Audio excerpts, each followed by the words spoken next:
On va voir dans cette vidéo en quoi ça, c'est un game changer pour nous, les personnes qui développeront autour de ces modèles d'intelligence artificielle, en quoi il est beaucoup plus performant, beaucoup plus intéressant d'utiliser Sonnet 4.6 plutôt que la gamme Opus dans certains cas de figure.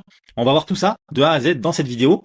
Donc je t'invite à rester jusqu'au bout parce que je vais te donner exactement la marche à suivre pour pouvoir l'installer et aussi pour pouvoir potentiellement le connecter à OpenCloud. Donc ça c'est la page de présentation bien sûr avec les benchmarks. Les benchmarks, faut toujours se méfier un petit peu parce que bah c'est quand même pas assez objectif pour savoir sur quel type de test ils ont réalisé leurs études, etc. Et du coup, c'est un peu biaisé, mais ça donne quand même une certaine, on dirait, idée de la capacité, des capacités du modèle. Et surtout, il y a une information qui est ultra importante, c'est quoi? C'est que si on revient ici, on va comparer un peu à Opus 4.6 et au Sonnet 4.6 qui est là. Donc déjà l'information primordiale, c'est que Sonnet 4.6 est 5 fois moins cher que Opus. Et ça, c'est une bonne nouvelle. Pourquoi? Parce que moi, ça fait depuis maintenant quasi 3 semaines que j'utilise à fond OpenClaw.